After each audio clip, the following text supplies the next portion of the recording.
എല്ലാരും പറയുന്നു ഡിഫറെന്റ് ആയിട്ടുണ്ട്, നല്ല ഭംഗിയുണ്ടെന്നൊക്കെ. നല്ലതല്ലേ? ഞാനല്ല, സ്വർണം. Safa golden diamonds, different by design. ലഹരി വിരുദ്ധ ദിനാചരണത്തോടനുബന്ധിച്ച് പോരൂർ പട്ടണംകുണ്ട് GLP സ്കൂളിൽ വിദ്യാർത്ഥികൾ സൈക്കിൾ റാലി സംഘടിപ്പിച്ചു.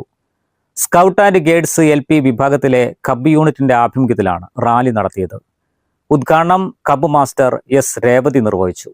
ലഹരി വേണ്ട, ജീവിതം മതി എന്ന സന്ദേശമുയർത്തിയാണ് കുട്ടികൾ സൈക്കിൾ റാലിയിൽ അണിനിരുന്നത്. പുതുതലമുറയെ ലഹരിയുടെ വിപത്തുകളിൽ നിന്നും ബോധവൽക്കരിക്കുക എന്ന ലക്ഷ്യത്തോടെ നടത്തിയ റാലി ശ്രദ്ധേയമായി. സ്കൂളിലെ മുഴുവൻ കുട്ടികളും ആവേശത്തോടെ പങ്കെടുത്ത പരിപാടിയിൽ സ്റ്റാഫ് സെക്രട്ടറി ഐനൂർ അഹമ്മദ്, അധ്യാപകരായ സാജിദ്, സുനൈന, രമ്യ, ബീന എന്നിവർ പങ്കെടുത്തു. News bureau, Porur. സ്വപ്നങ്ങൾ സാക്ഷാത്കാരമാകുമ്പോൾ സന്തോഷങ്ങൾക്ക് അതിരുകളില്ലാത്ത ആനന്ദം. Mayuri golden diamonds, Kalikavu road, opposite town square, Wandoor.